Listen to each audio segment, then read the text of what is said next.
This meeting is now being recorded. Hello, everyone, and welcome to the Early Intervention Monthly Technical Assistance call for March. I'm Monica Harrington, and in the room with me I have Christy, Lanita, Amanda, Ashley Ness, Laura, and Tracy. And we are going to, Beth and Ashley are joining us remotely too, just so you know. So thank you everyone for being here. What we want to share with you today is information that I'm sure everyone is wanting to know more about based on conversations and what was discussed yesterday during the JBC figure setting. So we're going to spend this time going through what we do know, what we don't know, talking about moving forward, and as well as providing you some reminders and updates of other early intervention information. There will be time for questions after we go through this information, so we'll allow everyone to ask those questions. Hopefully we can answer them. If you put questions in the chat, we will answer them during that question planning time, also not as we get the chat, so just note that.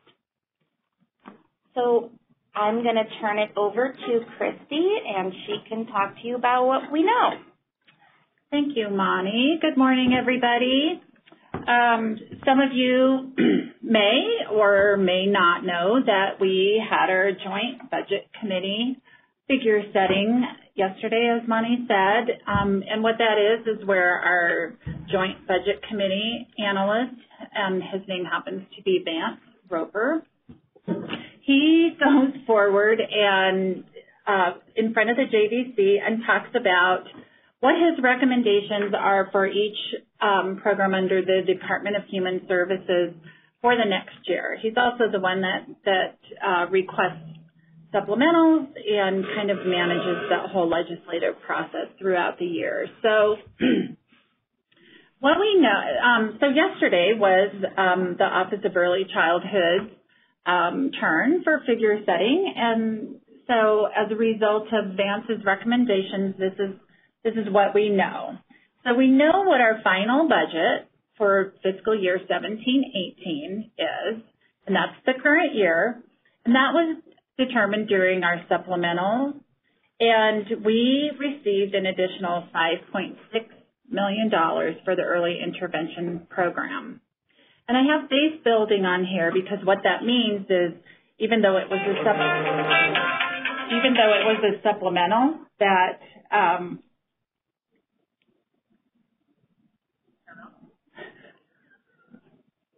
picking it up. Sorry, that was my phone. I didn't silence it. Even though it was a supplemental request, we actually, it's a base building, which means we'll get that $5.6 million again next year.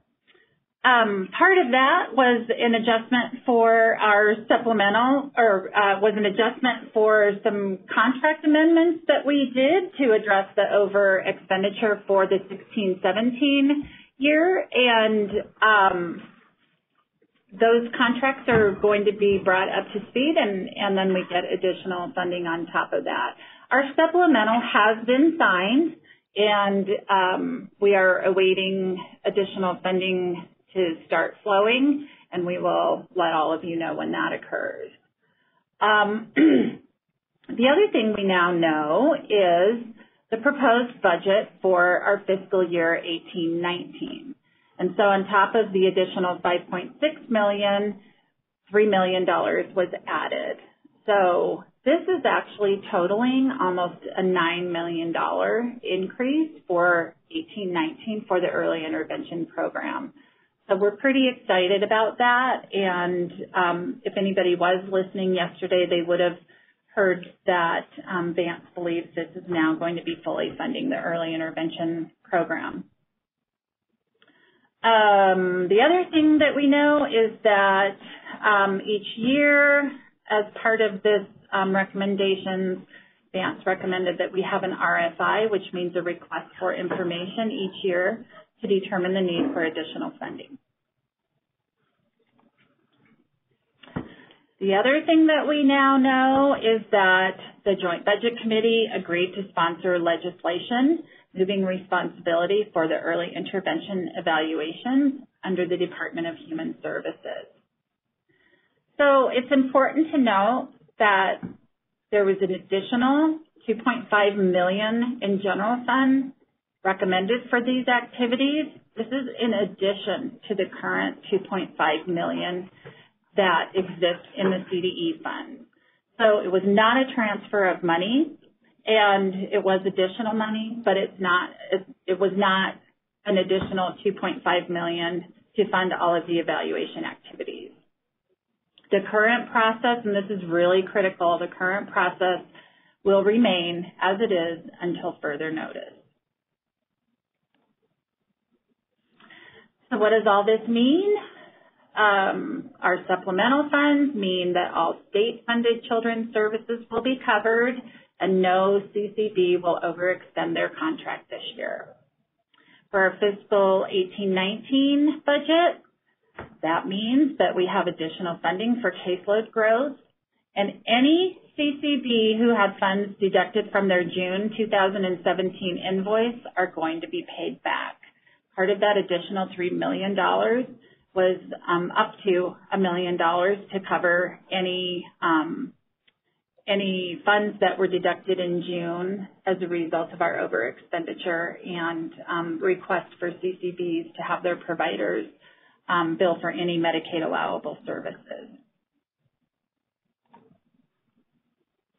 The yearly request for information, this is really exciting and it's really important because it means that if we need additional funds, we'll be able to access those funds without a formal departmental request.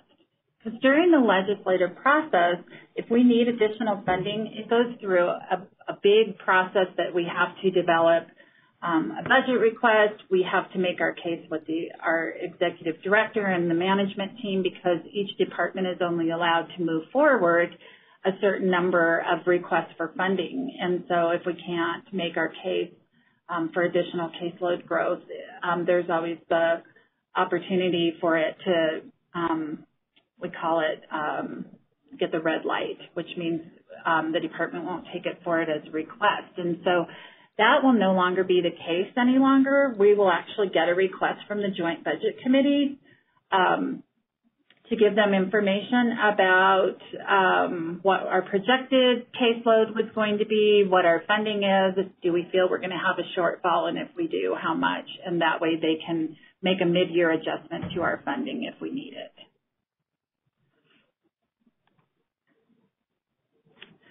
So, the early intervention evaluations. Again, for anybody that was listening, the Joint Budget Committee, as one of the criteria for moving forward legislation to cover this was to change the name from Child Find.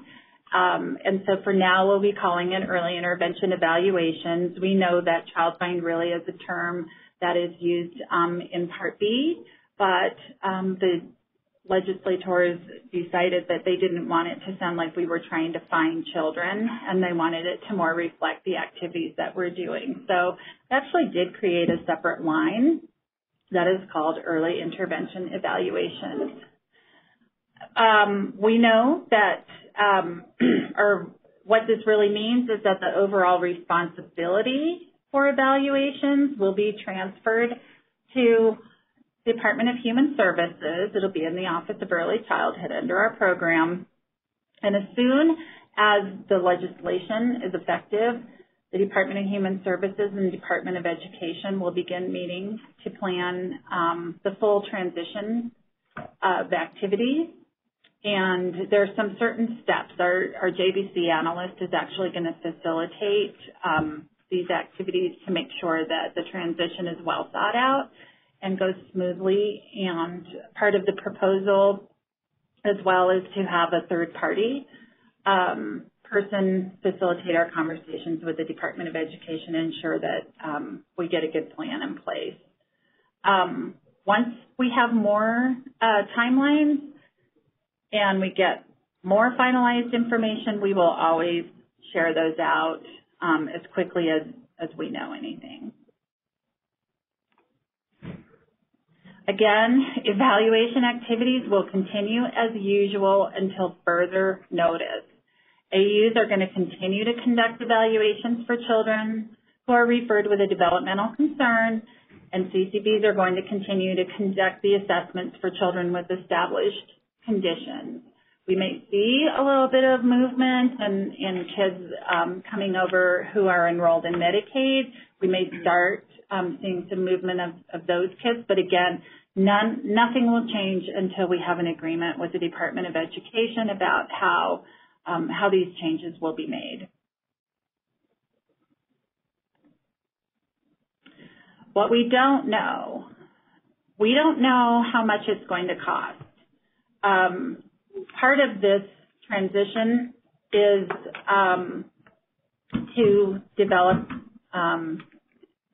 part of this transition is to collect data to really determine what it costs to do evaluations for children. We have costs here in our office. We know what you bill us for evaluations, but we also know that probably doesn't cover all of the costs associated with it, but we just don't know. We can't say truly what it's going to cost to do evaluations for all the kids that need them. We also don't know how are these evaluations going to be conducted, who, what, where. There's lots of opportunity for rethinking the way this process works. We're always going to have the opportunity. We need each community to do what's best for their community. And there's also discussion, and part of the proposed legislation will be to do kind of pilot activities around doing evaluations in children's home versus evaluations in a more center-based setting, and are there better outcomes for families? Is there a difference in cost? What really is the best option for these activities? So we just don't know the specific details that are associated with any of the processes. So for planning ahead, don't panic, and please wait for guidance. We've heard at times that CCBs, in anticipation of maybe this might happening, because we know that it had been brought up during our JBC briefing earlier in the year. We had heard some rumblings about trying to find space and how are we going to add staff, how are we going to do these things. So don't do anything until you get guidance. Just sit tight for a while. We are developing a position description for one FTE who will be on our team, who will lead the state evaluation activities and will be very involved in the transition from CDE to CDHS. We're trying to do that as quickly as possible, and we'll provide more information as we get that finalized and actually get somebody on board.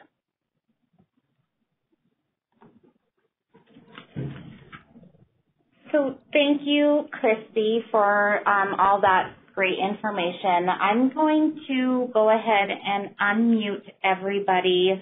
If we are getting a lot of background noise, we'll have to rely on the chatter. So please remember to mute yourself by doing *6. But I'm going to unmute everyone and open it up for questions. All guests have been unmuted.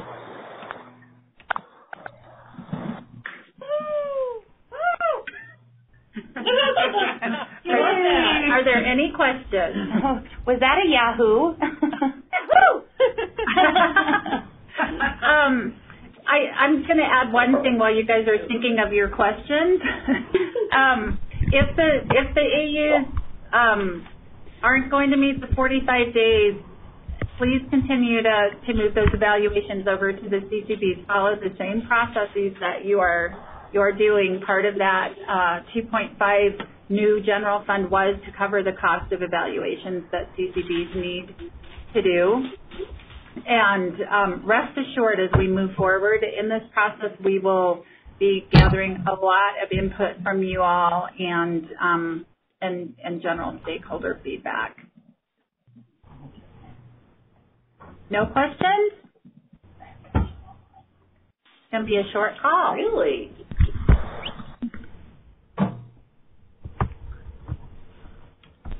All right. Well, if you guys do think of something, go ahead and put that in the chat, and we will come back to it.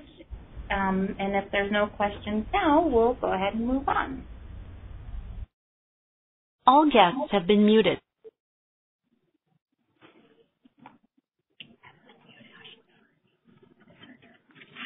All right.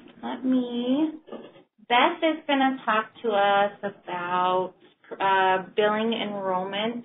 I can find she may not be. Where is she? I'll just unmute everybody now because she was on it. All guests have been unmuted. Beth, are you on the call? Okay. Okay. Hey, this I'll is cover it. Beth is going to talk on my phone. Oh. Hi, everyone. So we have a purchase order now with Trivian Dickard, who used to be the billing person at TRE, and she is very knowledgeable and experienced in billing both private insurance and Medicaid, and she is our support person for CCBs and providers on enrolling as well as on billing insurance and Medicaid. And this is her email and her phone number, and we will be sending out a communication brief with details about what she is going to be able to do. But we're really wanting you all to use her and her expertise, especially when you're having challenges. One of the other things that she's going to be doing is contacting each CCB to kind of do a needs assessment to find out who needs what in terms of support and guidance around billing, insurance, and Medicaid. So she will be starting to contact the EI directors. So when she calls, kind of be thinking about what kind of support does your CCB and your CCB providers, what kind of support do they need? There questions? Thank you, Beth, and I know it was a little bit hard to hear you for some of that. So if you have questions or if you weren't quite sure what what needs to be communicated with your providers, Beth would be more than happy, I'm sure, to share information if you reach out to her. So thank you. Okay, bye. Bye. All guests have been muted. Okay. Tracy.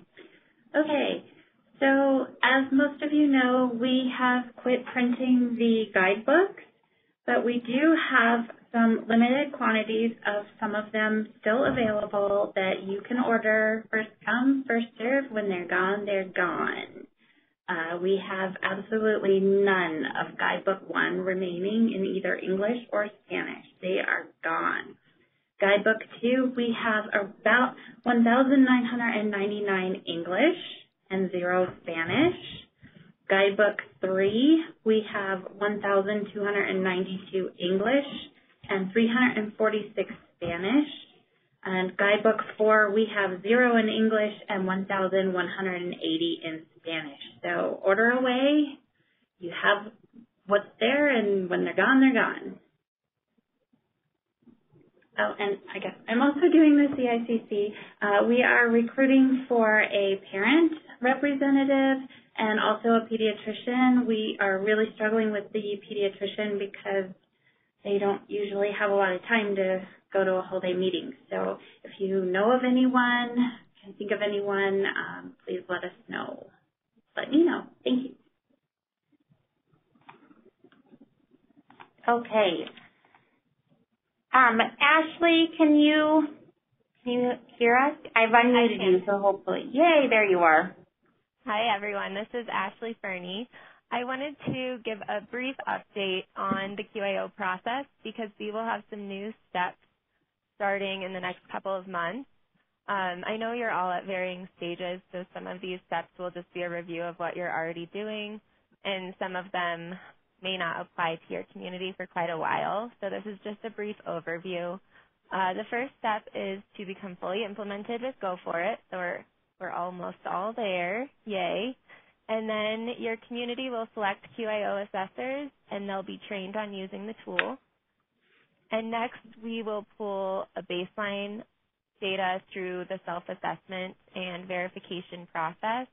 And for those of you that aren't quite there yet, the self-assessment refers to CCBs using the tool, and verification is done at the state. And next, self-assessment and verification continue on a monthly basis and involves rating the quality of a sample of the total number of IFSPs that were completed each month. Monthly results are distributed to CCBs, shared in CSTAT, and also discussed with the Program Initiatives Unit to identify training needs. And we have not reached this next step quite yet, so this should be new information to all of you. We are going to be phasing out of the verifications based on how long your community has been using the QAO. And at that point, we will solely rely on the CCB self-assessment rating. However, at the beginning of that transition, we will be verifying the IFSPs that you have rated as a 2, acceptable or higher. And then once we're seeing consistency 100% of the time over a few months, then we will rely solely on the self-assessment without those verifications and just do some periodic verifications throughout. We haven't determined what amount of time yet. So as we begin this phase-out process, we will offer additional TA if the percent agreement between CCB self-assessments and our verification scores are of concern. And then also down the road, we would like to initiate an observation component of the process to assess the connection between the IFSP document that we're reviewing and then what is actually occurring in practice. And then we'll also be using data to determine if quality affects performance on IFSP outcomes, global outcomes, and we will ultimately be able to evaluate our SIMR. So that's the brief overview, and more information with more detail is included at this link. And we can send that out with the follow-up email after the call. And then I'll be in contact with each of you to help you transition between each of these steps depending on where you're at. So are there any questions related to this QAO process? All guests have been unmuted.